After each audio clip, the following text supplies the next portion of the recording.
Ladies and gentlemen, welcome back to the channel. I'm Tony, and today I'm gonna be doing my impressions on the Davidoff Puro Dominicano in Perfecto size. Now for the specs, I'm gonna have to activate Spanish mode. Como su nombre lo indica, esto es un puro dominicano, entonces todo el tabaco aquí es de República Dominicana, tripa, capa y capote. Tenemos 5 pulgadas y media de longitud y tenemos un cepo 50, obviously in a perfecto shape. So you already know the drill. I'm gonna light this up, give you my impressions regarding each third, and yip a little bit along the way.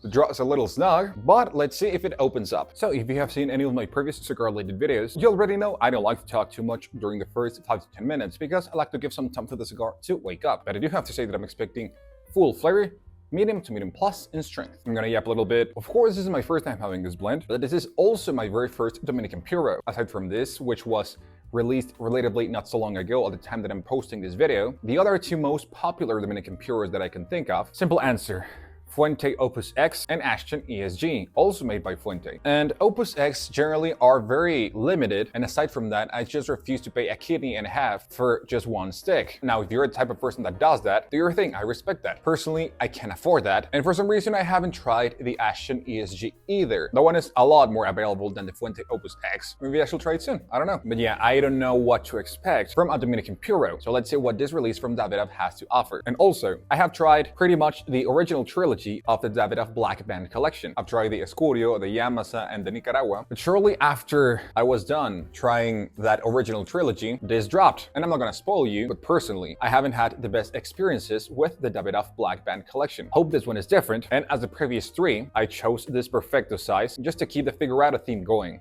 in this Black Band collection. So let's see how this one develops. I'm gonna start smoking this, and I'll give my impressions regarding the first third. Alright, I'm basically done with the first third, and I want to start off by saying that flavor is full, strength is medium. Now for the flavors, honestly, not much going on. Dark Pity Earth is the main tone here in this first third. Second place, we have some black pepper, and underneath that we have some unsweetened cocoa powder.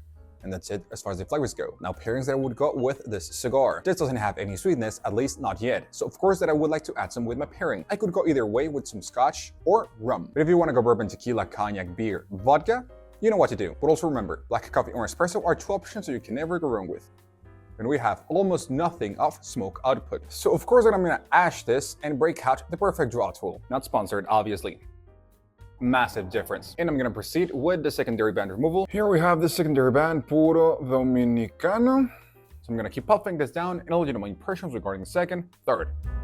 Alright, I'm gonna proceed with the primary band removal. And here we have this very elegant Davidoff Black Band. Perfecto.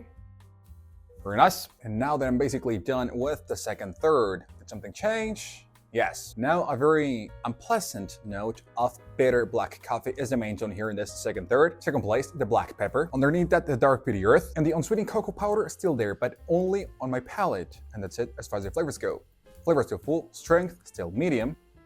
And now we have decent smoke output. So I'm gonna keep puffing this down and I'll let you know my impressions regarding the final third. Alright, I'm almost done with the final third. Did something change? Slightly. Very slightly. As the main tone, we still have the black coffee. Now it's just regular black coffee. Thankfully, the bitterness went away. Second place, the dark Pity Earth now just morphed into dry earth. Third place, the black pepper. And way underneath that, only on my palate, I'm still picking up the unsweetened cocoa powder. And that's it as far as the flavors go. Flavor still full, strength still medium. And we still have decent smoke output. I'm gonna say this once and for all, don't get it twisted. I'm not saying this is a bad cigar by any means, absolutely not. But unfortunately, this newest iteration of the Davidoff Black Band collection, newest at the time that I'm recording this video at least, was not my cup of tea. As I told you in the beginning of the video, this was my very first Dominican Puro. And for obvious reasons, I didn't know what to expect. Other than that, hopefully I would like this way more than I did. This was just too monotonous, barely any transitions, and the flavor profile was not my cup of tea. For my taste, for my palate, which is obviously personal, this was just too peppery and too earthy, something that I don't enjoy usually in cigars. There are some exceptions, of course, but unfortunately, this was not the case. Maybe if I tried it in a different vitola, this may be another story, but this Perfecto shape, No. And as I usually say, that's the beauty of this hobby. This may be the best blend you've ever tasted, and we're both right, because taste is personal and smoking is objective. And as I always say, you can smoke whatever you want, whenever you want, but this would be a great after lunch or after dinner cigar. It's got those rich and robust flavors that always comes great at the end of the day. And of course, this blend is something that I would not recommend to someone that is starting off smoking cigars. Construction,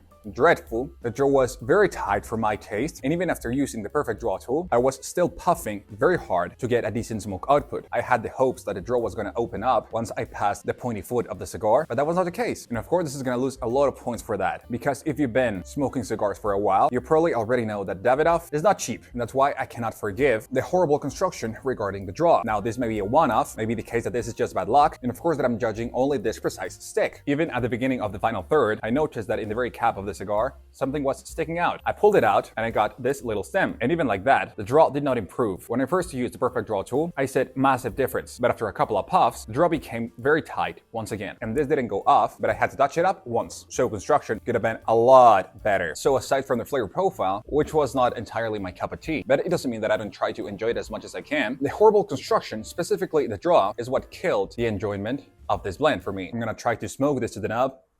And that's it for me. Thank you so much for watching this video. If you made it this far, I really hope you found this video useful. So, thank you so much. Tack så mycket. Merci beaucoup. Muito obrigado. Dankeschön. Muchas gracias. Spasiba. Kietos. Grazie mille. Arigatou gozaimasu. See you in the next video.